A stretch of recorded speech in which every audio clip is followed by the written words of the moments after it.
quiet, numbskulls. I'm broadcasting. This here is a true story about crossing the pond at night in the world's smallest cockpit, on the tanker, through the weather. Oh, and to the tanker crew who did that, thanks a lot. We really appreciated that.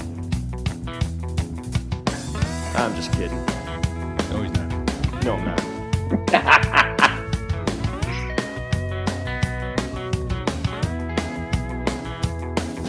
Well, there I was, crossing the pond, and you could see that I wasn't exactly fond. So there I was in a cloud of snow, looking through a green NVG toilet paper tube, rolling a little to the left, thinking, "What you gonna do now, Captain?" Oh, shit. Little scary. That is how all great aviation stories begin, which is So There I Was. Welcome.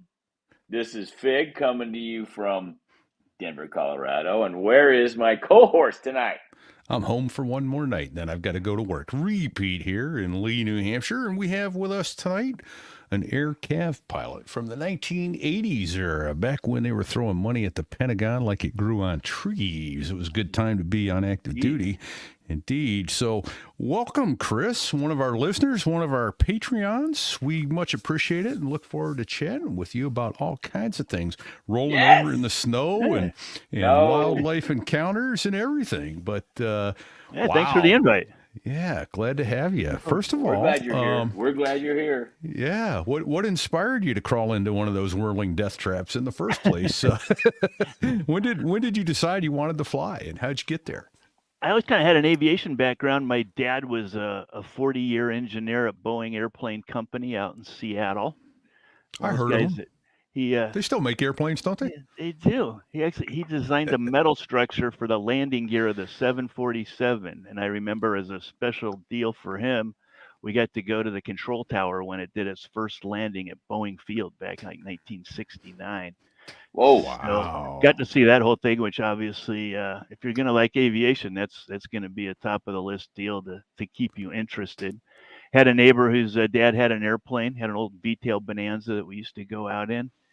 And so the itch to fly was always kind of there. I don't think it finally solidified till I was at West Point and started looking at different branches. And like, why go infantry or something else where you got to carry your 110-pound rucksack on your back versus in the back seats? Right, so, put it under your seat. Hell with that. Carry it with you that way. Right? Good stuff. Yeah, so it was a little bit of a long journey. I got into West Point, I guess, for my body instead of my brains. I was a gymnast, and my skills on gymnastics events were much higher than my SAT scores, but it was enough to get me in. But I didn't quite graduate high enough in the class to get aviation straight out of the academy, and it was just becoming a branch in the Army or the aviation back then. So I started infantry. Okay. Did that for I guess 2 years. Was a training officer at Fort Dix, New Jersey. So I got to be with drill sergeants all day, which was an absolute blast. Those guys are the best guys ever. Aren't they comedians? They're comedians. Yeah. Oh my gosh. It was just an awesome experience, and finally got orders for flight school and changing branches from infantry to aviation all in the same day. And that was nice. Okay. That was back in. I started in May of 1984 at Fort Rucker. Nice, very cool. So, how'd you wind up selecting West Point? I mean, and did you know you wanted to fly then? I thought I wanted to fly and had some background knowledge. How am I going to get there? Okay. I didn't have anybody in my family that was in the military, and I think other than a great grandfather who fought in the Civil War, but that was it. Still got his discharge paperwork, some brass Cav belt buckle, which is kind of cool. Wow, that's awesome. But that was it. So I started actually getting recruited by both Naval Academy and West Point for gymnastics. And that was the predominant deciding factor. They flew me out. West Point flew me out on a recruiting trip. for a weekend, and by the end of the weekend, I was on the airplane flying home. I'm going, if I can get in, that's where I'm going. Army all the way, baby. Yeah. What? So Annapolis lost out because they They dropped the ball in the recruiting effort. Yeah, the coach was a little different, and he'd have his recruiting phone calls, and they all kind of started with, "Hey, is it raining out there?" Because I lived in Seattle, and I was like, "Well, that's kind of annoying." And he didn't fly me out to Annapolis for a weekend like the West Point That's coach did. okay. So, That's bullshit. That Yeah, is right. bullshit. So But he I want lost to out. know. It I wasn't want to know raining. I want to know if it was raining. How many? So you were there 4 years at West Point. Is that right? Yeah. What was the score? Army Navy. Was it? How many win losses was while you were there? In football? Or Yes. gymnastics. In No, football, football. it was 3.5. We tied Okay. 3-3 my senior year, which we considered a win.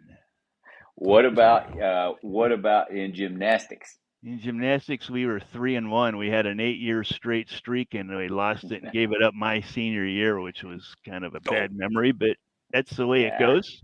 Hey, It all was, right. it was good while it lasted. Good luck. Yeah. We're all counting on you. No pressure. No pressure at all. It would have been 4-0. Would have been good. 3-1. Would have been good. There you go. Right. So what was your main event in gymnastics? I did all 6 events. My best event was vaulting and high bar were the 2 best events. Holy shit! Oh man, this is a first. This is a first. Yeah. We've had Army helicopter aviators on here before. I think you're the first West Pointer. Is that right? Repeat. First West Pointer. Yeah. For some reason, I think we had one other, but I don't recall who it was. Well, okay. I'm sorry. You might not be the first West Pointer, but you are definitely the first gymnast. Yes. Collegiate gymnast, very first. Yeah. So, woo!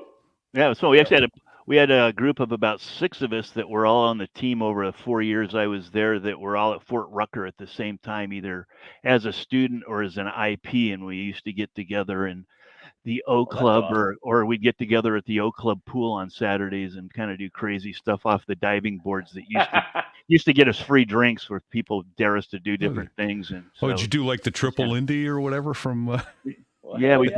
Somebody'd get up and they'd do a single flip, and the next guy up had to do something a little better, so you had to add a flip or a twist or something. And by the time you were the 5th guy up, you were in trouble. It was going to hurt when you landed, most likely. And it was a good time because there was plenty of beer flowing at the O Club back in those days, right? As it should be in military flight school, right?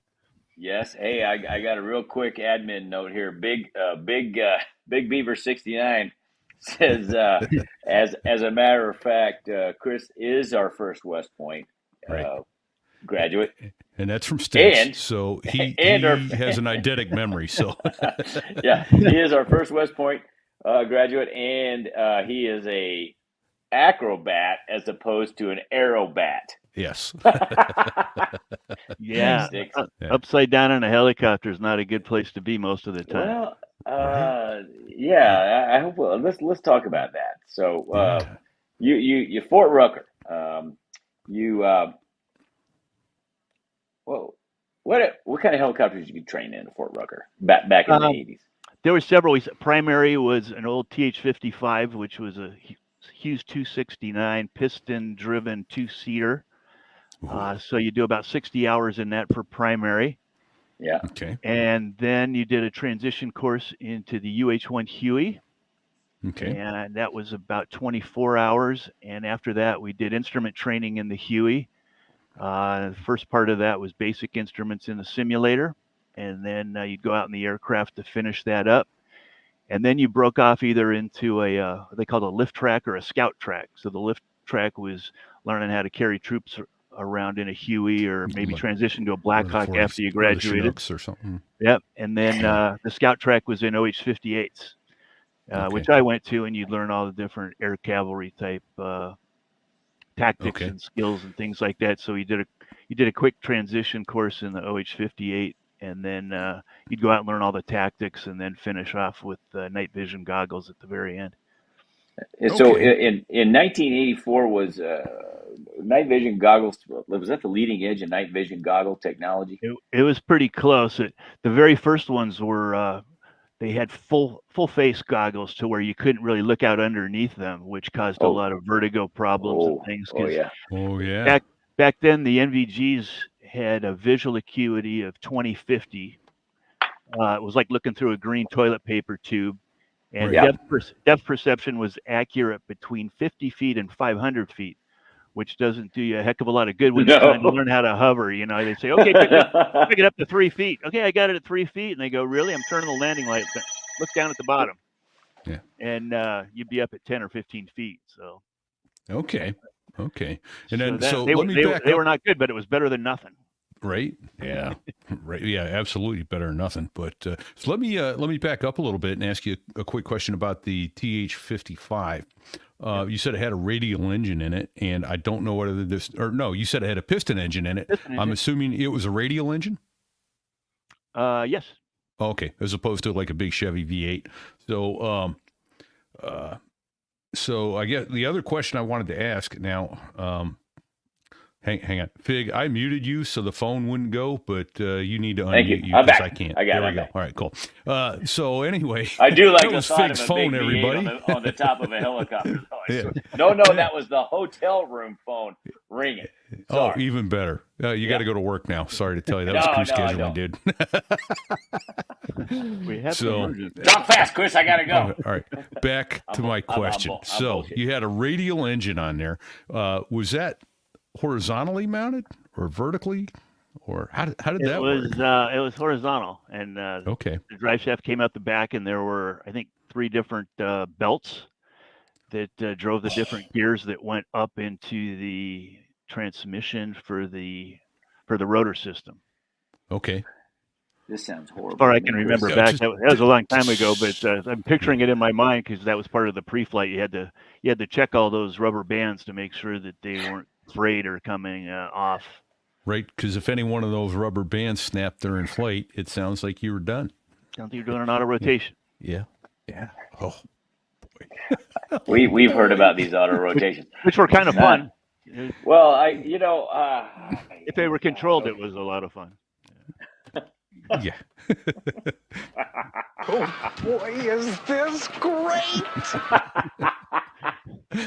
So okay. So well, how long did it take to get your head around hovering and auto rotation and all that kind of stuff? We hear different amounts of time. Apparently, one of our guests, Lawman, who just hopped in a helicopter and did it when they said do it, but he flew Blue Angels, so Lawman's not your average. he is not your average pilot. No. His bar is up here. We all operate down here somewhere. Yeah. Yeah, the hardest part was learning how to hover, and at the time we had one instructor pilot to 2 students, and you'd have one student go out with the IP, and you'd fly out to a stage field somewhere, and the other student would take a bus out. You'd fly for 2 hours, and then the guy who took the bus would switch out and fly. But the guys that were on the bus, you'd go out to this stage field, and you'd watch the hover field, which is where they were teaching people how to hover. Flying, doing approaches, turns, straight and level, that's pretty easy. But trying to get the hang of hovering was a bit rough. And depending on how sadistic your instructor pilot was adding to the comedy of what would happen while you were watching out at the stage field to your buddies trying to learn how to hover. Right. And Right. you'd see somebody kind of flat, straight, and then all of a sudden, whoa, and then boom, Yeah. Oh, they yeah. come back to level, which you knew the IP was grabbing the control again. I was lucky. I had a great instructor, and he'd say, "Put your feet on the pedals, keep us pointed straight down this stage field, down the line." And once you got hold of that, he'd give you the collective, say, "Keep us at 3 feet." Once Okay. you got the hang of that, then he'd say, "Okay, grab the cyclic, keep us over this spot," and then he'd manage all the other controls. Then he'd give you sets at 2 at a time. And when you got those straight, then he gave you all 3, and it was boom. So I think the syllabus called for you were supposed to do a solo, I think by the 12th hour, Okay. if I'm not mistaken. So the instructor would get out, and you'd go around 3 times and come back and land, pick him up if everything went okay, and then off you'd go to the next set of silos. Nice. Okay. Yeah. And then, but obviously you had to hover by the time you soloed. Yeah, absolutely. Yeah, You're you had to pick it up off the runway where they parked and started to hover and ask Okay. radio control tower for permission to take off, and you're hovering that whole Okay. time, and then off you go. Yeah. And so did it just click for you, or did it come slowly? Or, it sounds like this guy had a great technique to teach. Yeah, you. it was pretty quick Yeah, for me. that's I did pretty well all the way through. I was at or near the top of the class, pretty much all the way through, and I think a lot of that came natural, maybe from some of the coordination from gymnastics. Who knows what? But it was also I had some great IPs. I did not have a bad IP all the way through. You get guys that were yellers and screamers, and I had guys that were just wanted to teach you how to fly the best you could fly, and Nice. it really lucked out that way, especially from the very beginning. The guy said, you make sure and go home and study your butt off on all the emergency procedures and limitations. You come back in and you have those set the next day, and life is going to be good for you. And then you go out to the hover pad where, Fort Rucker, Alabama, when it was 100 degrees during the middle of the summer, and you'd get in that big greenhouse just saying, stop the pre-flight checks. Just let us get this big fan going and cool this thing down. But right. It was an adventure. Okay. For sure. I got a question for you, Chris. Instructor pilots at Fort Rucker, predominantly warrant officers, or were they commissioned, or were they regular officers, or mixed bag? What say you? It depends on the segment of training. So the first segment on the TH-55s was all contracted out to civilians. So I lucked out, had a great civilian guy who was actually a retired 06 that taught me how to fly. And then on the Huey transition, all those were military, and most of those were warrant officers. I think I had a CW3 for my Huey transition. And then instruments, you flip back again to civilian. And then we went into, when you split off, when I went to OH-58s, from then on through the end of flight school, I was all military, and had a W3, and then I think in NVGs I had a captain who was he was the commander of the training squadron, or the training group that we had. So, but that was all military at the end. So it was kind of a split back and forth between civilian and military. Well, that's cool. I really had no idea. In about 1984, I was getting really rushed hard by an Army recruiter, because I already was in college and I had a private pilot's license, and he was like, "You need to be a warrant officer. You need to go to. We can send you to Fort Rucker tomorrow." We could have ended up there about the same time, but I was just always curious about that. Thank you. Yeah, no, that sounds awesome. And then so was a great time. A couple other questions about flight school. Stick said, "Hey, ask about pulling the collective and drooping NR, which is, I'm assuming, your main rotation speed." And I don't know what I'm supposed to ask about that, except I imagine if you pull the collective too hard, you're changing your blade angle and screwing your NR up, and you're going to come out of the sky, right? Yeah, most of that was if you lost RPM, it was either pulled the collective too hard or too much, and it would drain energy off of the engine, or it could have been an auto rotation where they'd put the engine to idle, and you'd end up coming down with just all the air coming up through the fan. And if you pulled too much collective, you'd lose that inertia on the rotor speed of the rotor blades, and it come down. So there were a couple of different ways. There were other ones, especially on the TH-55 in primary, you had a separate throttle that was hooked to the collective. Once you got to the Huey and the OH-58, the RPM was all managed inside the system, so you didn't have to worry about it. But on the TH-55, you also had to manage the throttle. So if you didn't have enough RPM pulled in and you started pulling collective, it'd droop and you wouldn't have enough, and you kind of bang down a little harder than you were supposed to. Whoops. Yeah. It's like getting behind the power curve on your angle of attack. It sounds like, Yeah, a lot of stuff going on there.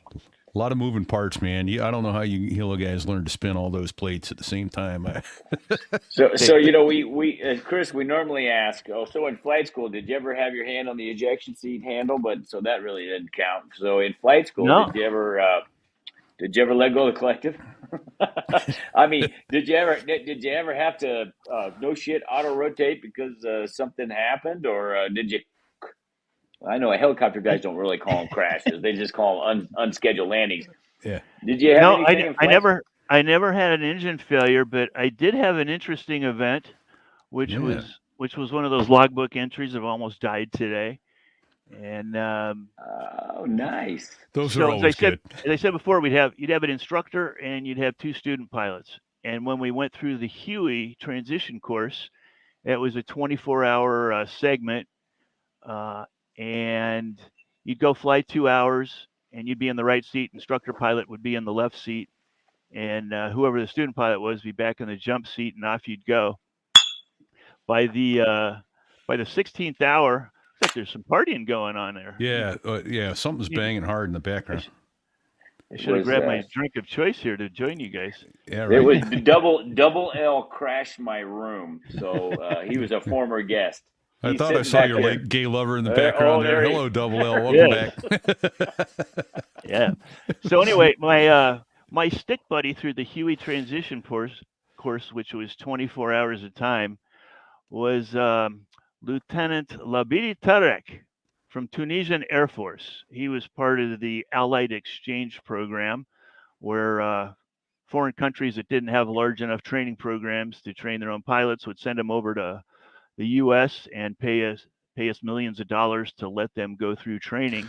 No. I don't think you got paid millions of dollars to go through training with him. I could be wrong. I did not. Uncle Sam did. Uncle That's Sam right. got paid Uncle paid Sam millions. millions of dollars. Yes, but made me pay for it with sweat, and I thought I was going to die about every day when he was at the controls. It was by far the worst pilot I've ever flown with in my life.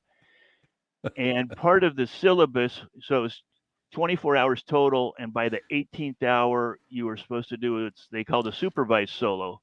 So the instructor pilot would get out, the guy in the jump seat, who was the other student, would get up into the co-pilot seat, and you'd go and you do 3 traffic patterns around the stage field. The stage field had like 5 mini runways, and they had a control tower where they were training students that were going to be controllers in the Army. So we were all learning and trying to kill each other along the. So you've got air traffic controllers, students, and pilot students? Yeah, all together in the same. Hold on. Airspace. Here it comes. Hey, Fig, what could this possibly go wrong? No, I was thinking the exact same thing. Is this the Allah will save us? Yes. Oh, okay. Keep. Please continue. Yeah. So I think I did my supervised solo about hour 14 or so. Did my 3 traffic patterns. Everything's good. So we got to the 17th, 18th 2 hours training block. And I'm thinking, man, Labidi's got to do this supervised solo today, or he's going to get set back a class, and which nobody wanted to do. And right at the end of the 2 hours, instructor pilot said, "All right, Lieutenant Tarek, it's time for your supervised solo. Go ahead and park over here on the hover pad and put it at flight idle." So he did that, and instructor pilot said, "All right, let's remember the rules here. You do 3 traffic patterns, either normal approach or steep approach. Lieutenant Adams, you're only allowed to grab the controls in the case of an emergency." And everybody understand the rules. Yes, sir. Yeah, no problem. So I get out the back left of the aircraft, and instructor pilot's crawling out the left seat. He unplugs his mic cord, and as soon as he does that, he grabs the side of my helmet, pulls it out, yells up into my headset, underneath my headset, so I could hear him saying, "Don't be afraid to grab the controls if you feel uncomfortable." And I'm like, wait, you just told me not to grab the controls. I got like a total of 70 hours of flight time now, right? So I'm like, oh my God. And here this guy is, he scared the crap out of me every flight period. And I'm going, I'm going to die. So off we go. And the first traffic pattern, it wasn't pretty, but it wasn't scary. You know, it was a little high, little low, little fast, little slow. Because he had these big bulging eyes, and he'd just be bouncing like this and didn't have a cross scan at all. And He'd just be like this. And so we did the first one. I'm like, oh, thank God, 1 down, 2 to go. On the second one, we go downwind and we're turning base. And I still remember the tail number of this aircraft because he goes, oh, 67 November, right base, normal approach. Roger, 67 November, cleared approach end lane 3. Roger, approach end lane 3. So he turns, we're on lane 3. And I think he got approach end and departure and screwed up maybe with his English or whatever. But there were 2 other Hueys that had already landed and were hover taxiing down to the other end so they could go again. So I think he was thinking of maybe flying over the top of them, which wouldn't have been a good thing either. So I said, the BD, you're getting a little steep for a normal approach. And he goes, what do you mean? And I said, you got to land right there. Okay, I do steep approach. So we start dropping. He bottoms out the collective. We start dropping like a bag of bricks. And I'm like, oh boy, we're either banging it on the concrete or we're torching the engine at the bottom, neither one of which I want on Chris's records. So I thought about it a second. I said, well, he told me I could grab the controls. So I grabbed the controls. Tower lane 3, go around, 67 November. Roger, all other traffic, please hold. And meanwhile, Lieutenant Tarek's fighting me on the controls. no, Mr. Higgs, I only grab controls in case of an emergency. And I said, we're going to crash at the bottom. We're dropping like a bag of bricks. Let go of the controls now. And he said, it's okay. Allah will save us. And I said, no, me and you got a different main man upstairs, and mine's telling me to take the controls. Let go now. So I went around, did the traffic pattern, came around, landed, went over to the hover pad, swapped out with the IP. We went back to the main airfield because it was at the end of the training period. Shut the aircraft down, and IP said, all right, Lieutenant Tarek, why don't you take the survival vest back to base ops, and Lieutenant Adams and I will do the post-flight inspection. So as soon as he was out of earshot, he says, what happened? So I told him the story, and he's laughing his balls off and just like, I told you to be okay. And I'm like, man, why'd you do that? He goes, because why'd you do this to me? Like, no, that wasn't what I signed up for. I want like 200 hours before I play IP. Yeah, you don't put a student pilot with 70 hours total time. I just don't get it. I get that you need 2 crew members in a helicopter, but to put 2 students together and counting on one to save the other. Especially one that wasn't really competent. Yeah. No. Well, see, Allah did save him. He put you in that seat that day. Did. I think we have a good title for this episode because I don't know, that's pretty damn good. Well, that's good. I liked logbook entry. Almost died today. And I do, and I like that one too. Yeah, holy shit! I got 4 or 5 of those that are in there. It was funny. Really? I lost my logbook for it must have been 5 or 6 years, and I ended up finding it in a box that I had set away in the basement somewhere. And when I finally pulled it out, I was like, "Oh, cool! I still got it," and was showing it to my boys, and they're like, "Dad, what does that entry 'almost died tonight' mean?" So it'd be a good story to tell the kids, and they, "Oh man, that's crazy, Dad." And I go, "Yeah, it was pretty stupid." Holy cow. So Sticks said the Navy did that too, that they had to go with other students. So apparently Sticks was the weak one because they put him in with another Marine student. So, busting your chopstick because we can. If they put Coast Guard and Marine guys together, that's good. It's when you start putting Coast Guard and Marine guys with the Navy guys, you know that where the weak spot is. Yeah, so they sent Lieutenant Tarek back a class since he didn't do his complete his supervised solo, and I still got to see him every once in a while because we had a townhouse outside of post because we didn't have post housing, and the Arab Middle Eastern group of the Allied Exchange Program had a party place that ended up being right next to us. So, they weren't supposed to drink or carouse or any of that stuff, but that all happened at the place right next to us. So. Well, that's within sight of Mecca or something, I think, but I don't know. Weird how that works. I don't know those rules, but it's something like that. So. No, I don't know. No kidding. It's funny how that works. I know. Man. So out of flight school, Chris, where'd you go? First post, yeah.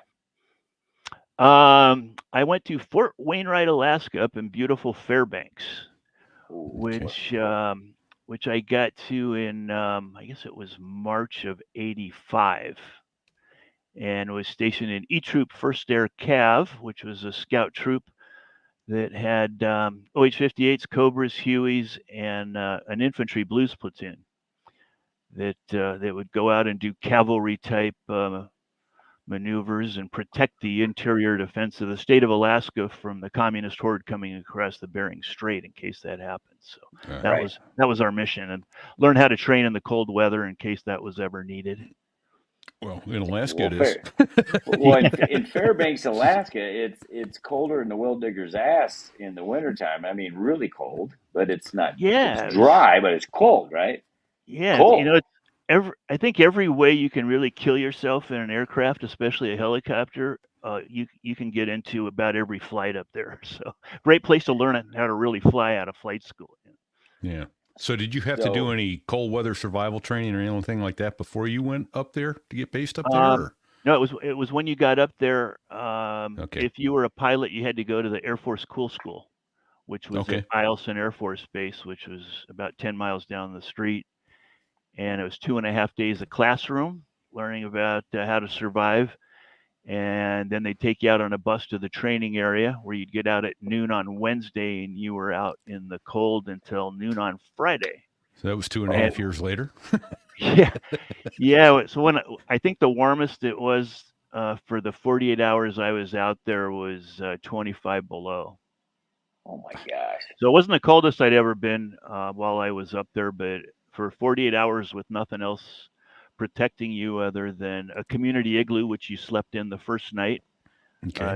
And then the second day you spent all day building your own snow cave / igloo to sleep in by yourself the second night.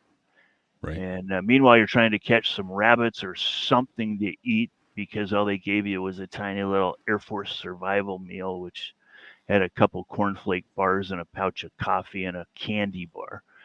So my group, we didn't catch any rabbits. We put snares out, and the rabbits, I think, were pretty smart up there. They'd get a different crew every week that was learning, and there'd be tracks going right up through there. And you're like, how'd they get through that, man? We had that sucker nailed. Didn't get laughing at you too. Absolutely, yeah. You're lucky the rabbits didn't pin a note to your snare going, "Hey, nice try, a-hole." This was wide open. Man. Yeah, it's like one of the graduation certificates I have on my wall in my office is from Cool School. So nice. That was a sacrifice worth putting it up inside the wall there. How do mechanical things operate at 25 below zero? Tell me what you have to do to get mechanical things to work. Yeah, they had special oil that would work down to I think it was like 70, 80 below. The biggest thing that we encountered is all of our field exercises were from like October to April, and so it was out in the cold, and we'd sleep in a 10-man Arctic tent. So this tent was big enough you put 5 cots in it, so you'd have 5 pilots in each one, and then we had 2 crew chief tents, and there was a Yukon stove in the middle of it that was probably 2 feet long and 8 inches square, and we'd rig up an old oil can to a tree next to the tent, and you'd tap JP4 from the helicopters down into the Yukon stove, and it'd keep it nice and toasty, 70 degrees. The only safety concern on that was it didn't, asphyxiation. JP4 didn't burn real cleanly if it wasn't going through a jet engine, and it would produce a lot of soot. And so to fix that, you'd get an M16 blank, and about every 8 hours, you'd throw an M16 blank inside the Yukon stove. You squeeze it down underneath the burner plate, and when that would cook off, if you were standing outside, you'd see this big cloud of soot go flying up through the top of the chimney coming up the top. It was your chimney sweep. Yeah. Yes. So beautiful. To go back to the question on the aircraft, the crew chiefs would take the battery out every night when we weren't flying, and they'd stick that inside the tent and keep the battery warm. Oh my So God. we go out and we do a pre-flight. They'd put the battery in, and the next check was you'd grab the throttle, and if the throttle opened and closed, you were good to go. If it didn't, it mean the fuel control was frozen shut. So they had these big Herman Nelson heaters, like the big elephant trunk that would blow hot air, and they'd stick that right over the fuel control until you could move the throttle. And once you could move the throttle, clear, and start it up, and off Oh you'd shit. go. They flew great when it was that cold. Those molecules of the air were put together. You never had to worry about over temping or over torquing. But Did you have to preheat? Preheat? Uh, just if the fuel control was frozen, if the throttle wouldn't open and shut, which was part of the before engine start, you had to bring the Herman Nelson heaters over and blow it. okay. Other than that, it was Okay. good. And then you'd let it start and run up for a couple 3 minutes. And same thing when it shut down, you'd let it shut down slowly. Well, that's a whole another special set of procedures. Yeah, and then Um, hot refueling was always an adventure too. When you had that big fan going and it was 40 below out, and with the wind chill, it was colder. And if you had to be stuck the guy on the right seat that had to do the fire extinguisher and fire guard while that air's blowing and do a hot refuel, that was a fun adventure too. that's kind of a oxymoron term in Fairbanks, Alaska in the winter.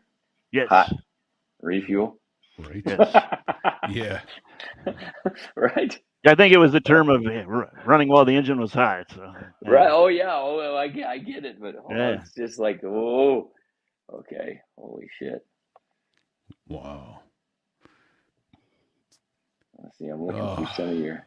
I'm looking through some of your show notes here because so is this a story from when you were in? Oh yeah, when you were in Fair. Yeah, it must be. Two Army pilots ordered to shut down aircraft by two Oh yeah, that was Air that Force was Special Police. that was my first and last introduction of landing on an Air Force base. Why And your last? Because you I just just said never went there again. never had to do that again, thank goodness. But we so we were out on a field problem. It was a 2 week long FTX, and um, to be able to refuel out in the woods, they bring in this big 10,000-gallon blivet, a big tank of JP4, and they'd come and you'd put the blivet out, and then they'd bring trucks in and fill the whole thing up. And before you would use it, we had to make sure that there was no debris or anything else that would come in and from the truck into the blivet or whatever. So we had to check it out at a lab, and the closest lab was at Eielson from where we were at. So we took 2 bottles that we took a little sample out of the blivet, and I was the S1 at the time, got the S4, and the two of us flew in. This was like a week into this field exercise. So this was our second one that we had done, and it was a good deal because we got to go back in and sit where it was warm for a couple hours while they did the testing and get some real food. So we went in, parked the aircraft, went in, dropped off the fuel sample, and got done. They came out and they said, "Here's your paperwork. Everything's good." We said, "Okay," and we had been on a field flight plan, a tactical flight plan to fly okay. into Eielson. So we didn't file with the FAA or anybody else. It was just all tactical. Good. Called the control tower when we came in. Hey, we're on a tactical flight plan. Where do you want us to park? They told us. We parked, got the fuel all done, went back through base ops, talked to the operations scheduler, said, "Hey, are we good to go? We're still on this tactical flight plan, right? We don't have to do anything special." "No, you're all good. Just talk to the tower when you're ready to go." Like, Okay. okay. So off we went. Two of us got in the aircraft, started it up, and we were just about ready to call the tower to do a takeoff from where we were parked. Right. And this SP security police jeep came flying up with its lights going, stopped in front of us. These 2 guys jumped out, and they're going like this. And I'm going, what? And Right. So they- they're they- giving the cut. They're they giving you the didn't- cut sign. Yeah, Shut down. Yeah. they didn't find this amusing or whatever, which led to M16s being pointed at us along with shut down. And I turned to my buddy and I think we screwed something up. I don't know, but we better shut down because we got M16s pointed at us. So you got two captains sitting in having M16s pointed at us by two enlisted E2s, and Yeah. going, That's it. something, This, Big this morale. blows my mind. something's Deadly not right here. dangerous. Something's not right Yeah. here. So by the time it got shut down, we got out and we're like, hey, what's going on? Get down on the ground. So they had these two captains face down on the tarmac when it's 20 below zero out. Oh And my gosh. what is wrong here? So they said, you didn't call the tower. And I said, we weren't ready to take off.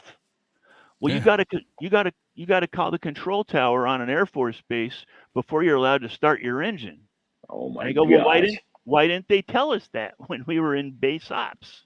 I Right. said, Army base, you call ground when you're ready to taxi, and you call Yeah. the tower when you're ready to take off. So they escorted us back into base ops. We got our butts chewed by a lieutenant colonel, and it's like, all right, sir, sorry, it's a different way of doing business. We won't let it happen again. Can we go now? So we went out and called the tower before we cranked the aircraft, and they gave us permission, and off we went on our merry way. But still remember two captains being face down with an M16 in our necks by two E2s, and I was like, this is interesting. Yeah. Sure, those Yeah. guys- Interesting. they're That's probably laughing their butts off, but we were not. No, when you have Not M16s even a little bit pointed funny. at you, that's not funny at all. Yeah. Nobody likes that. Yeah, sure. I had a similar experience crossing a red line in Kunsan, South Korea, on my walking from a Harrier into base ops, and I'll tell it another time. But yes, I feel your pain. Yeah. Same type of treatment. Yes. Yes, I'm wearing full regalia, G-suit, torso harness, carrying my helmet. All I need to do is make sure the flight plan's still in. I crossed a red line, and you would have thought I pulled a pin on a grenade and threw it in the wing commander's office. Right. The cavalry came. Yeah. I had a similar one. I was at Kadena, and they pulled the vehicle, the MP vehicle, in front of my airplane while I was taxiing. Like, in retrospect, had I known then what I know now, I should have just run the airplane into the damn car. I didn't see him. Whoop. How's that working out for you, smart guys? You just damaged a $35 million jet instead of having tower call and say, stop and hold your position, please. That would have worked just as effectively. So, Wow. Inter-service rivalry, I think we called it back then. Yeah, exactly. So I always referred to that red line on Air Force bases as the Les Nessman line. And for those who aren't old enough, there was a show back in the 70s called WKRP in Cincinnati. And they had a newsman in there whose name was Les Nessman. It was a little AM station in Cincinnati, Ohio. And It was a sitcom. Yeah, a sitcom. Lonnie and the Anderson. station didn't have enough money to give everybody offices. And so Les Nessman, the newsman, was ticked off about it. So he put yellow tape on the floor around his desk. And if you walked up to his desk to talk to him, he wouldn't talk to you unless you stood at the place where he had put a dashed line, which was Where the door, was. and knocked. If you crossed his line without knocking, he wouldn't talk to you. So that's why I always called the red line at the Air Force Base a Les Nessman line. That's a good. I couldn't have said that any better, bro. That's awesome. Perfect. Yeah. All right, so that stuff drives you you nuts. you led this whole thing with, I believe, this. You were NVGs, snow blowing, right? Yeah, again, what could go Yeah, wrong? so PIC what check, could right? possibly go wrong? What could possibly go? Yeah. So, So could you put the cross the T on that story? several of the very scary things that you could do in a helicopter in Alaska. One was landing on top of snow, especially if it was just come down, because that big fan on top of your aircraft would blow it all over the place. And as soon as it started blowing, if you hadn't landed and put it down yet, you lost all reference with the ground. And if you're still in the air at a hover, back in those days without any autopilots to be able to hover, it was never a good thing.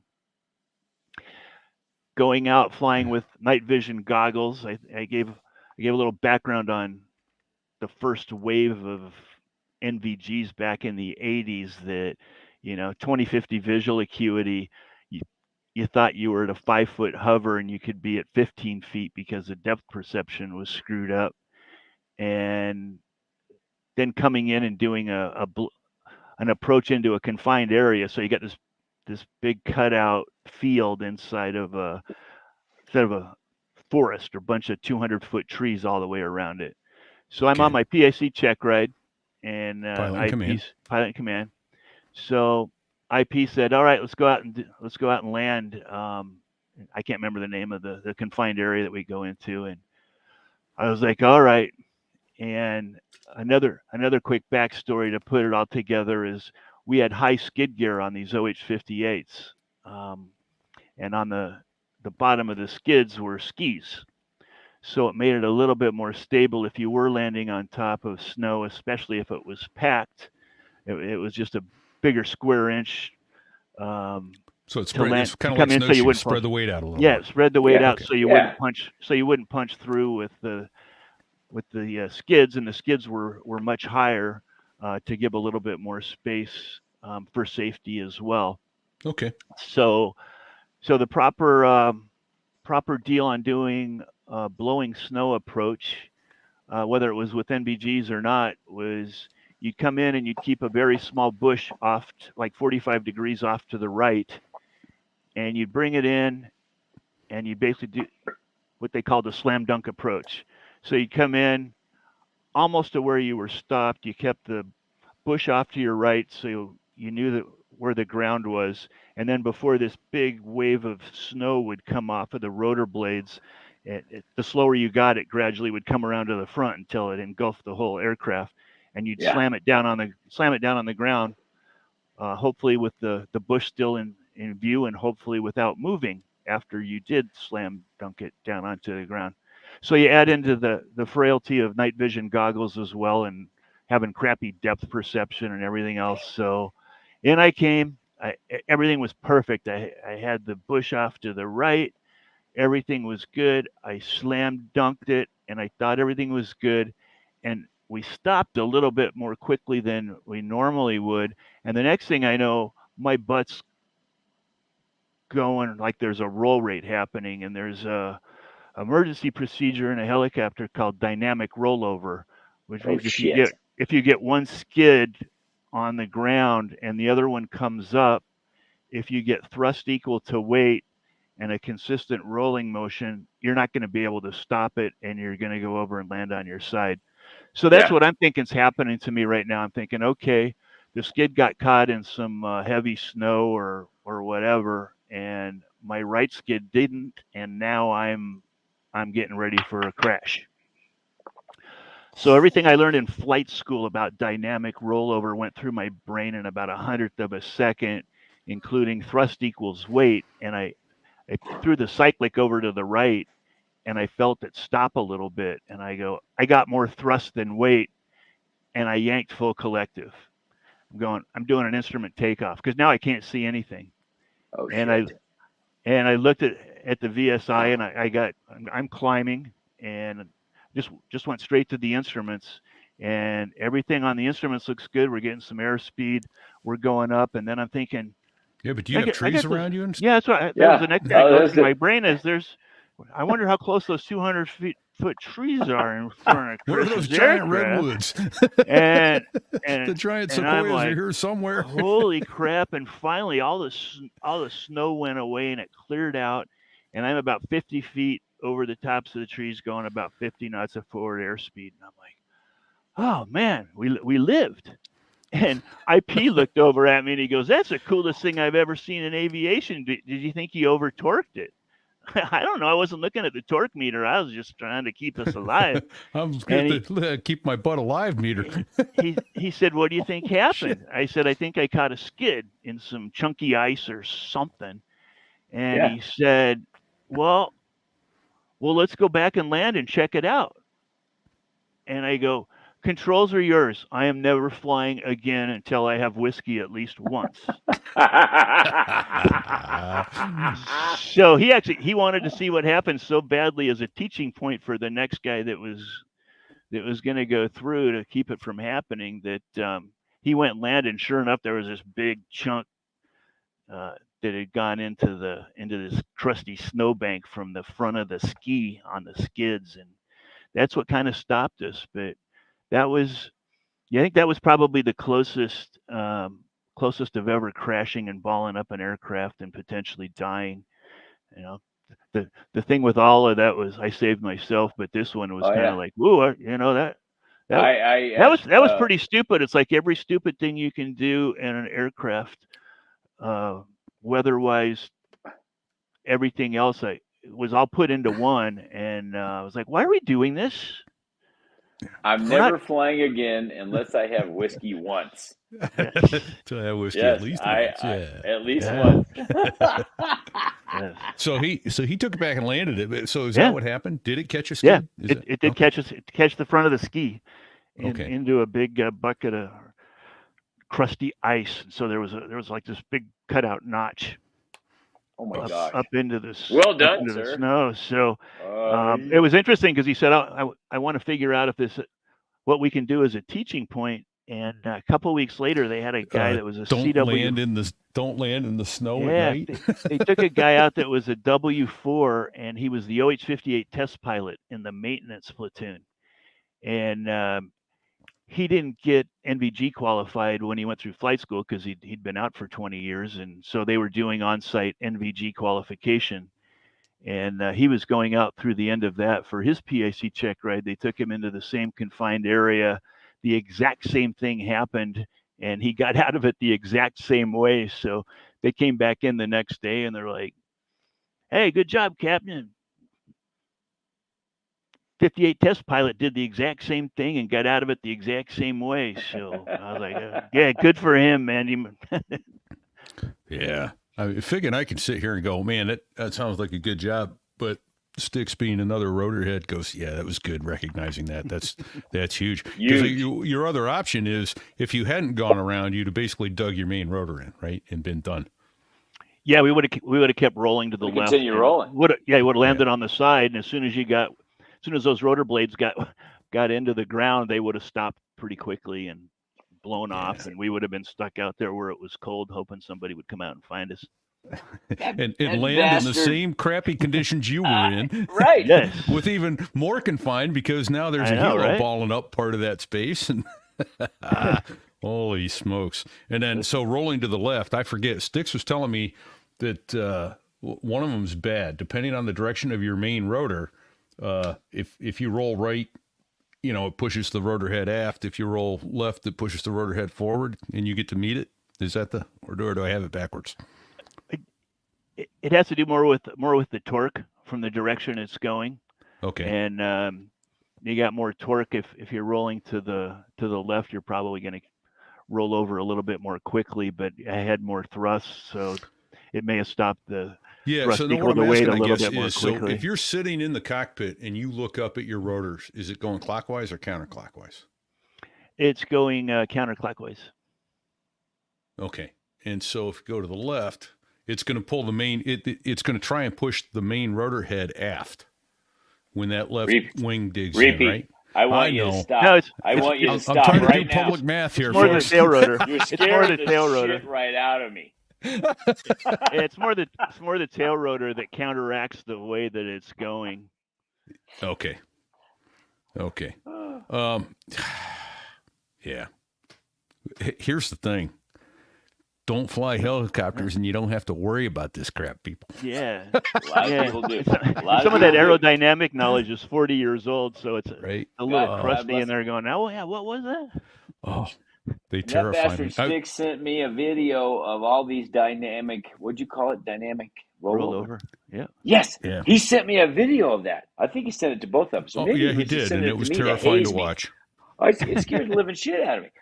Yeah, What I'm like, I've how is this learned possible? about Why would anybody ever do this? Here's the main point I've learned over my years about helicopter aerodynamics. The more I learn, the less I know, the more terrifying it is. Those things will kill you 6 ways to Sunday It's all black. before, I mean, if, You can you lose. can really you can run out hose of yourself. thrust. Yeah. You can run out of thrust with the tail rotor. So you run out of left pedal, and all of a sudden you're spinning to the right. And they say the emergency procedures to roll the throttle off and do a hovering auto rotation because that'll stop the torque. Well, or to that's try what I and would fly, do, but or you to know, try I and don't fly want- out of it. And the only time I ever got into it was over that previously mentioned 10,000 gallon Blivida JP4. And our POL guys hadn't placed the landing ports for refueling in the right direction. And there's a bad deal if the wind's coming over a certain direction over the main rotor system, it'll help stall the tail rotor a little more quickly. And I think I spun around about 3 times, and fortunately it weather vaned again because I'm thinking I can't do the hovering auto rotation over 10,000 gallon Blivida JP4 because that probably sets the earth on fire, me included, with a big boom. Yeah. It's like crossing the streams, right? I lucked out. I lucked out and got weather vaned again with another gust. And remember just sitting there at a 50-foot hover with a Cobra in line behind me getting ready to refuel. And they're like, "Hey, Captain, that was really cool. We didn't have our video cameras out. Can you do that again? We want to see that." Like, no, I'm going back over and parking in my bivouac site and let one of my warrant officers that's like a real highly trained pilot to come over and fill up with gas. No, another potential title, right? That probably sets the earth on fire. Yeah. Yes. Yeah. So, Chris repeat teased me earlier, and he said there's a repeat theme here. Sorry, not repeat. There's a reoccurring theme here about wildlife. Yes. So, can you expand on that? Yeah. Air Cavalry always helps out. I'll tell you what. We're getting at the point we're geez, look at this. We're an hour in. What? Can you believe it? It was like 10 minutes ago we started. So what I'd like to do is a real quick thanks to Robin's Bird Brain Designs, and we'll be back in about a minute, and we'll get into the wildlife stories. So all I've got to do is find where I've hidden it from myself. Here we go. Here at So There I Was, we're proud to welcome back as a sponsor Robin's Bird Brain Designs. Looking for a unique and thoughtful gift? Well, look no further. At robinsbirdbraindesigns.com, they specialize in custom slate coasters that are sure to impress. Imagine having a set of coasters personalized with your squadron logo and call sign, or even your aircraft tail number and instruments.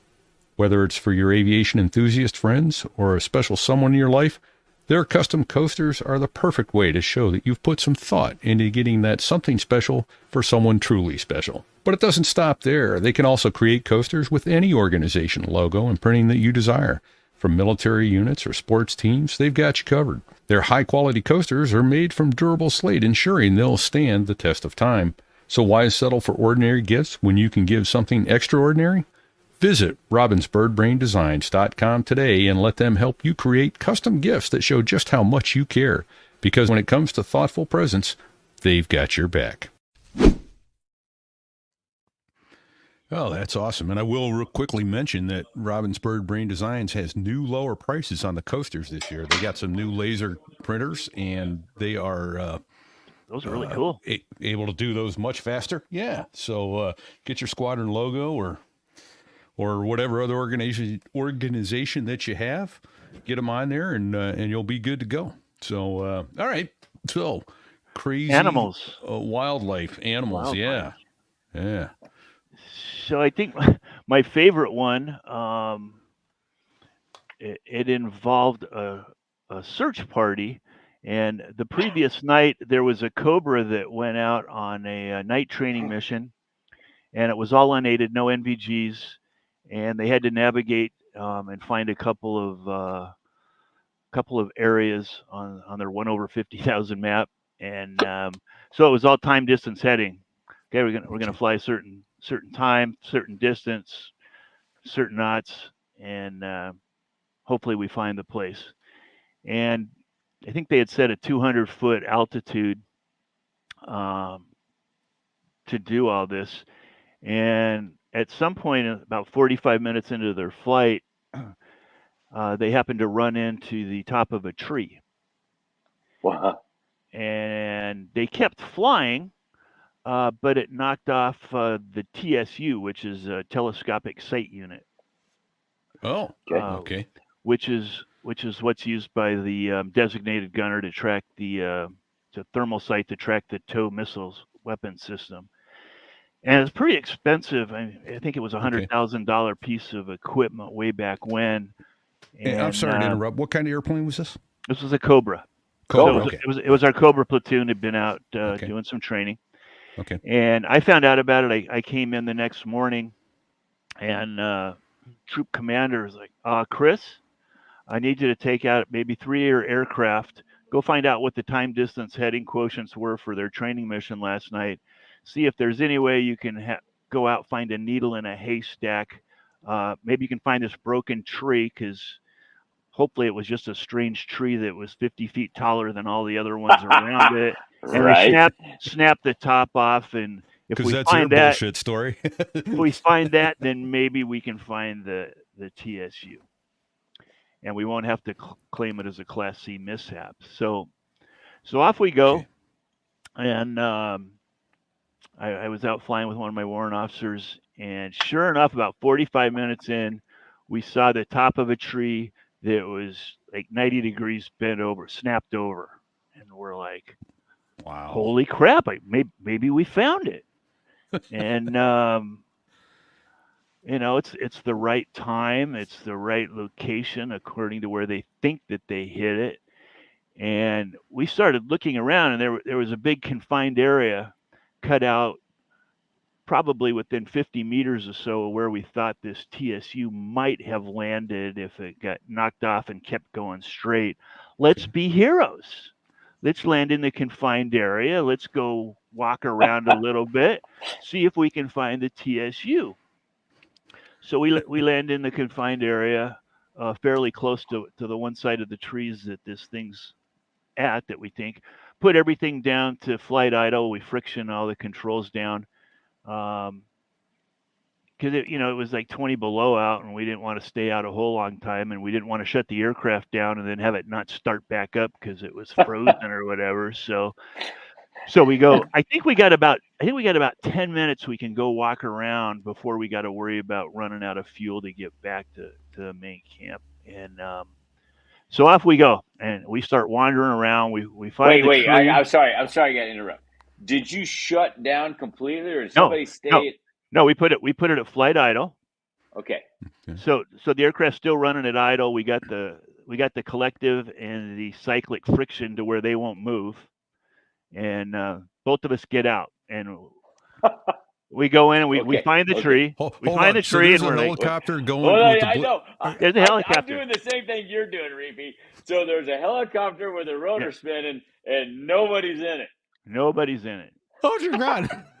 And because we don't want it to be cold when we get back after we find this thing. Of course we don't. Why would you? What could possibly go wrong? What?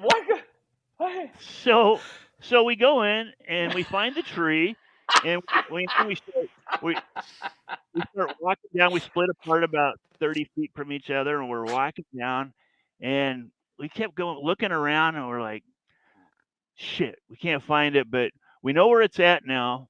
We'll send the Blues platoon of infantry guys out here and let them freeze their butts off and walk around and see if they can find it.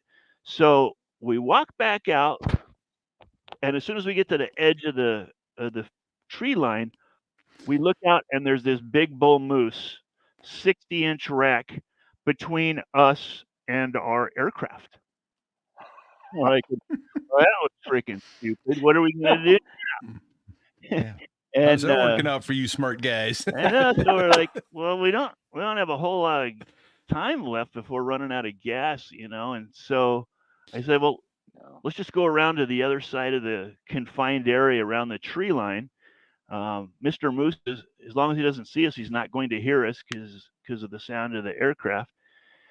So we walked all the way around and then walked to the aircraft. I was in the right seat, and I climbed over all the controls first. The other guy got in. We buckled in, and I said, "What do you think? Should we just like kind of roll the throttle up normal like we normally do, or do we risk over torquing it by cranking it up and getting the hell out of here?" And he said, "Well, let's just roll it up nice and easy." And he goes, "I'll fly. You're on the right side. You keep looking at the bull, and if he starts moving toward us, just yell out to me to crank it." I'm like, "All right." So we're gradually rolling it up, and I think we're about halfway up to full throttle, and this thing looks, and I don't know if he looked at me, he's like, "I'm gonna get these guys," and it starts hauling ass toward us. And I No. go, "Out of here now!" he rolled the rest of it and cranked everything he had. I we had to have over torqued it, and I think we probably missed it by 100 feet. It seemed a lot closer than that, but Was his head down charging at you guys? he did not want us to Holy be found. shit! So we're Flying like, squirrel almost hits moose. yes, That was Bullwinkle. That was Bullwinkle, by the way. That was from Sticks. He said that was definitely Bullwinkle, and he was pissed. Bullwinkle Yeah. and Natasha. He was angry at flying squirrel. Yeah, that was. Yes, but we all made it back and lived to tell about it. Yeah. Hey, rookie, watch me pull a rabbit out of my hat. That's not a rabbit. Yeah. Ooh, wrong hat. Yeah, that was. Gee, what would MacGyver do now? Jeez. Yeah, Sticks. Yeah, I can see the mishap report now. Well, you see, we got out of the helicopter, and then there was this moose. But he wasn't there when we got out. He came out of nowhere. I don't know. Yeah. Repeat. Why don't we have stories like this? Why don't we have moose? Well, Luke killed a deer on the runway. Okay, you're right. But, you're right. And, yes, and if you go look at, I think that was show 3 or 4. He actually still has the photo, or he still has the plaque with the photo of the airplane leaning over on its side and the rack mounted to that plaque, which I didn't realize he had it. That was awesome. So yeah, one of our compadres hit a deer on the runway and it took the outrigger off his Harrier, but. That deer did not survive. Looks like Bullwinkle survived this one, and we've had a number of wildlife deaths on this podcast. So good on you for not killing that one. Nobody died, fortunately, because it most likely would have been us. Yeah, moose almost died that night. There's your logbook entry. But you had to consider large game into your exercises because of where you were, right? Yeah, absolutely. Because I'm looking at you had some bear issues. Large game item, we had animals were item of concern for all your FTXs. So, we talk about the large game, and the Fish and Game Group up in Alaska are great at taking care of the wildlife. They're like, you can't abuse them. You better make sure and have all your permits if you're hunting. You go out and screw around with our wildlife, man, you're going to jail. And we used to help them tagging grizzlies. What? So the Hueys, which I wasn't flying, but they'd go out and they'd take a fish and game guy, and he'd stand on the skid with a special harness, and he'd have his tranquilizer dart gun. And off they'd go looking for grizzlies that they thought that they had a close idea where there was going to be. And every time you flew, you'd see 100 moose. You very rarely saw grizzlies. One every once in a while. They're pretty shy creatures, and they can be, my understanding. But but they can be mean and come after you, especially if they got one of their little critters with them. They can get annoyed. But so they. We heard about it when the crew came back in. They were still shaking their heads, and they were shaking because they went out and they got low and slow because they'd get down at like 20 knots and they'd get real low to where the tranquilizer dart would go in as far as needed and knock the thing out so they could land, and then the fish and game guy'd go out, tag it, they'd get back in the aircraft and come back. So on this one particular one, they got low and slow. The guy shot it with the dart, and it didn't knock the thing down, and he got pretty pissed off and got up on his back paws high enough. These things were huge. They'd be up 15 feet between the bottom paws and their top paws. When the aircraft flew by, it hit the skids, like boom, and made the aircraft go this, and now you got a fish and game guy laying out almost horizontal, looking at this bear face to face. Bear going, try to shoot me, huh? So they went around, and I guess they shot it one more time, a little bit more carefully, and waited till it was down for 10 minutes before they landed, and then got it tagged. And that one had some notes attached to its file on the tag number that almost knocked the Huey out of the sky.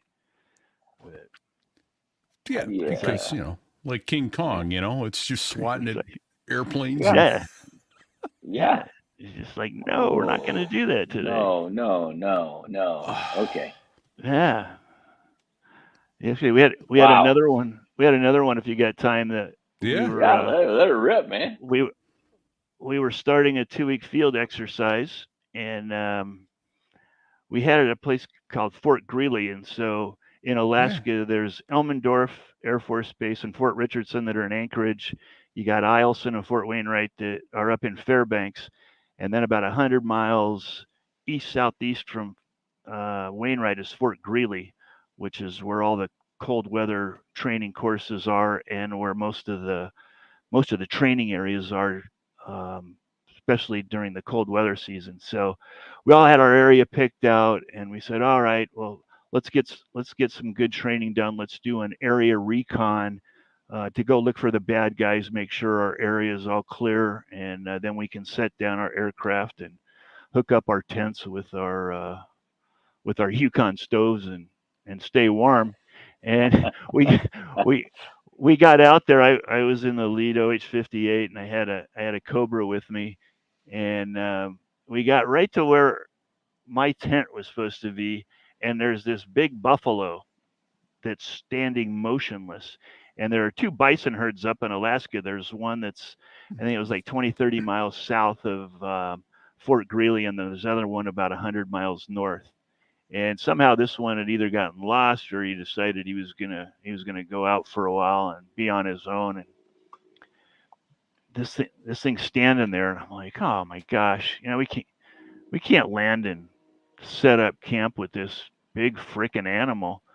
And so I called Fish and Game we had a private radio frequency with them, and told them what was going on and asked for permission to hover over the top of this buffalo and just to make some racket and see if we can get them to move. And they're like, yeah, go ahead. Don't piss it off too much, but if you want to get it to move, that's okay with us. So I hovered over the top of it, didn't move, didn't blink, didn't do anything. And I'm like, I wonder if this thing died and rigor mortis has set in where it's just not moving. But so I called the Cobra, and I go, hey, you're 3 times heavier and 3 times louder. You hover over the top of it. Nothing. I said, do like a gun run down on it where you pull up at the bottom and it makes all kinds of racket. Didn't do anything. I'm like, all right, this thing's dead. It's Fig. This ain't gonna not gonna well. It's not gonna bother us. So, not gonna end well. No. So it actually did. We just said, well, we got to do this FTX. Where else are we going to go? We'll move over a little bit, and we did. And 3 days later, we woke up in the morning, and it was gone. No idea where it went, but it sat in that same place, stood in the same place without moving. It didn't lay down, didn't do nothing other than stand there, and he left. Wow. So way less scary than a bull moose sticking its nose into the GP medium or looking a bear trying to swat you out of the sky. But So, hey, Sticks has a real quick question. What was the mission of the OH-58, and did you have any defensive weapons or ordnance? Or I I had a 38 special revolver Strapped to your hip. Okay. strapped to my hip. That was it on the Yeah. 08 58s. The Cobras had all the weapons. Yeah. So we'd go out and they'd fly with us. We'd usually have a Cobra and either one or two OH 58s. But the main mission was air cavalry type tactics. So either area recons or zone reconnaissance or a point reconnaissance where you're going out to a screen line where you're expecting the enemy to come up and you're sitting there on a defensive line looking for the bad guys coming north or whatever direction they were coming from. And we had missions where we'd go out and we'd be on one of these lines for 8 hours just hovering, and you're passing it back and forth with the other pilot. Oh, I'm tired of hovering, man. Did you have like a some kind of sensor on top of the big globe rotor? on top, right? That was the OH-58D. Okay. We had 10 OH-58s, 9 of them were A models, and I had a Charlie model. Only difference on the Charlie model is you had 200 more pounds of max gross weight, and it had a VOR and a glide slope. All the A models only had an NDB for navigational purposes and listening to the radio tunes while you were out flying around. But the D model came in after right when I was getting out, I think in about 87. That came in. I know I'm getting old when OH-58 or aircraft type models that I hadn't flown yet are now totally out of the service. But that's weird, right? That one had all the different FLIR and other types of things where you could hover up just enough out of the trees to where that big bulb would look out, and then you'd look at it on a scope, and you could pass it off to a Cobra or an Apache at that point to do its business. But we had to pull up and use our own eyes for gazing around for the bad guys. Okay. And FLIR being forward-looking infrared radar. It was night vision. Yeah. Yeah. Okay. Hey, can we just cover a couple other of acronyms that you threw out that I don't think we. Hopefully, if I threw them out, I knew. TFU. You said it. TSU. Yeah, Which Tango was Sierra. That was the telescopic sight unit that was on the front of the Cobra, which. It was for laser-guided missiles. In the Cobras, it had two pilots, but the guy in the front seat was the designated gunner, and they would use the TSU to be able to look out. And when they fired a TOW missile, which was an anti-tank round for the most part, but it was all guided with a wire cable all the way till it hit its. It's like a telephone cord. Yeah, it was. They'd look into the steel and they'd push buttons to keep it going and keep it centered on whatever it was. And isn't that crazy? If you were off to the side and they fired one, you could see the cable, and then when it ended up hitting whatever, it'd release and you'd see it come down. So we other mission we also did missions where we'd work with the Air Force, especially the A-10s, and do joint air attack training missions where we'd be out with Cobras, and then we'd get artillery that would come in, and A-10s. One time I got to bring in an F-15 and drop some F-15 ammo into the impact area, which was very cool. It had just gotten on a mission from chasing a Bear bomber back into Russian airspace. Oh, nice. And he called in with his call sign, and I go, Eagle 1-5, who the heck's? I've never even heard Eagle. And I'm looking on my kneeboard. I go, F-15. And I go, yeah, what do you want? We want to play with you. We got some stuff to drop. We just got authorized. Like, yeah, come on in. Nice.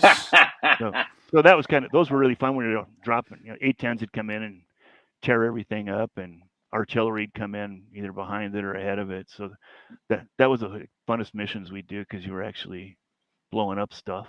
Were you calling in? Could you call in artillery? Yep. You guys? Yeah, as the air mission commander, and so we did it all. Or sometimes we'd get an aerial observer that we would train from one of the artillery units, and there was one artillery battery at Fort Wainwright, and their XO was one of my West Point classmates and a really good buddy, and so I'd let his guys come over whenever we could and give his guys training, and so that was pretty fun. We do a dog and pony show for the generals a couple times that was kind of fun. So. And I got one last thing. We've got, you said Class C mishap. So you were trying to keep that piece of equipment, Right. the TSU SU.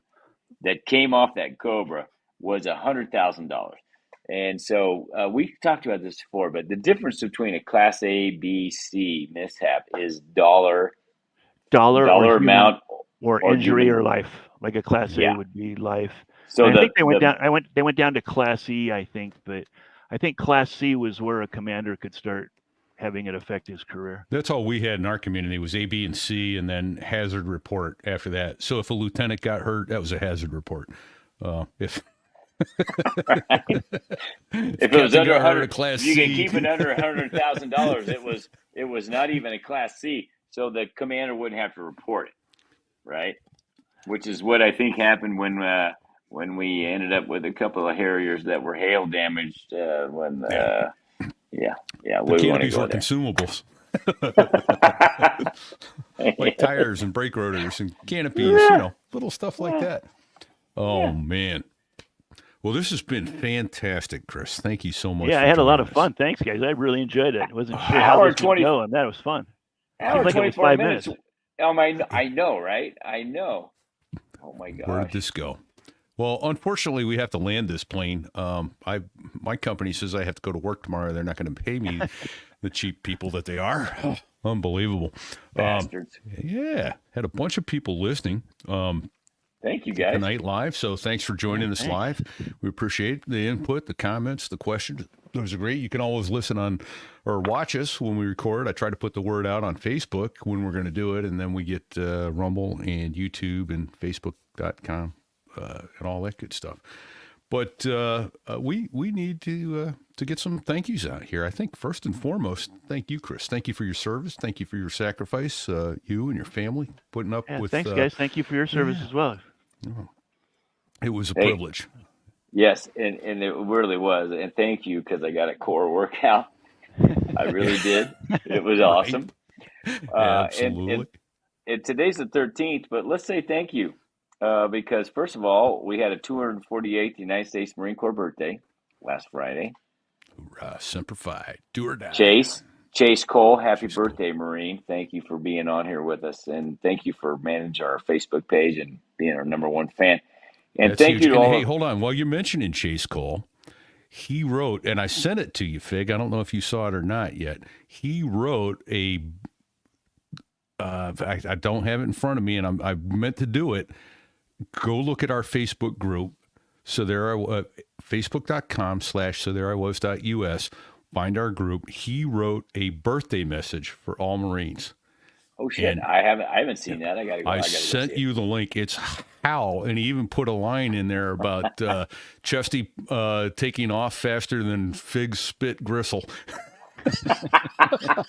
All right, it is creative and outstanding, like you wouldn't believe. So yeah, thank you, Chase. That was I was laughing my ass off reading that. So very well done, sir.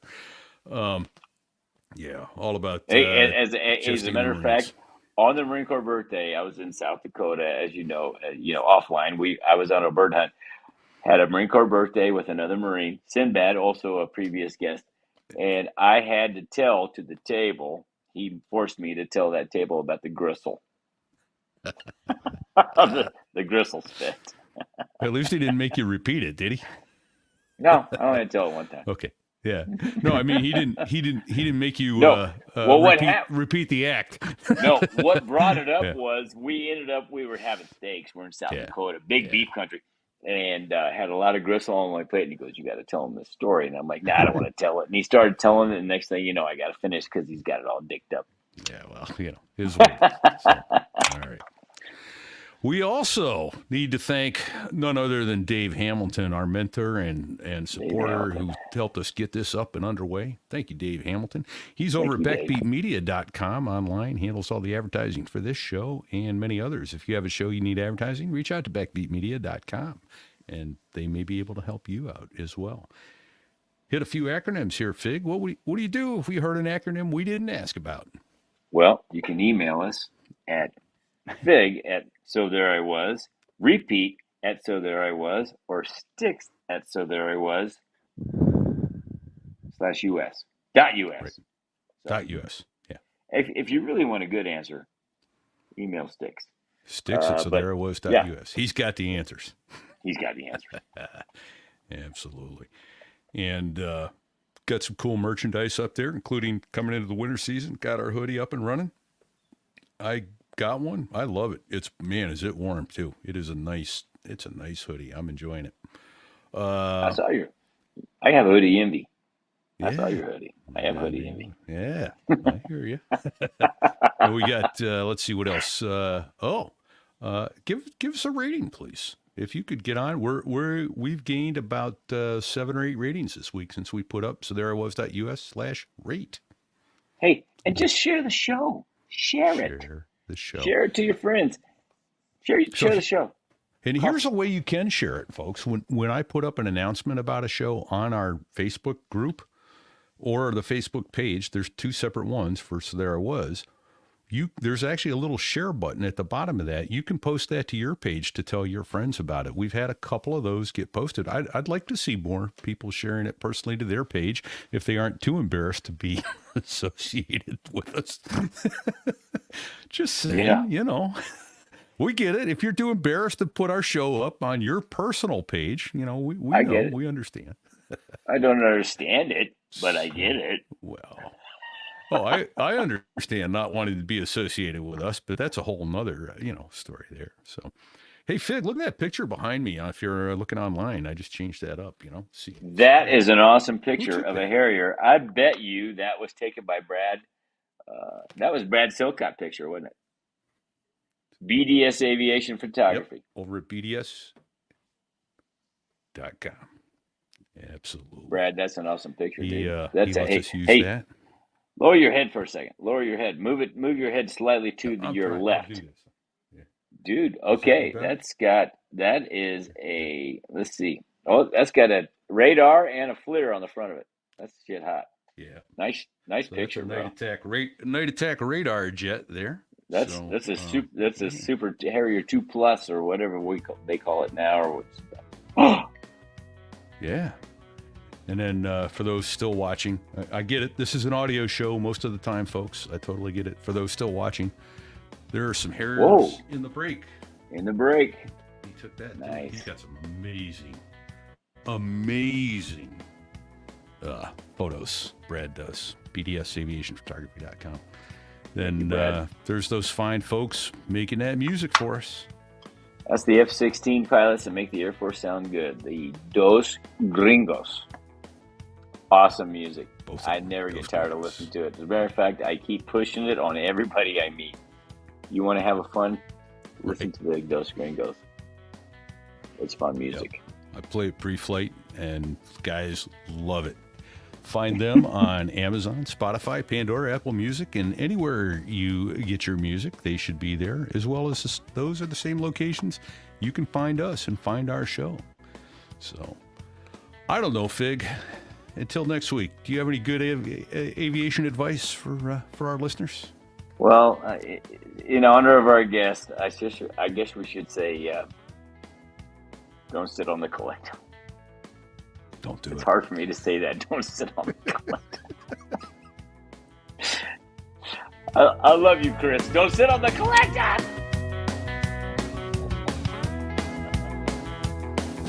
Well, there I was, crossing the pond, and you could see that I wasn't exactly fond of all the shit I was wearing on that day.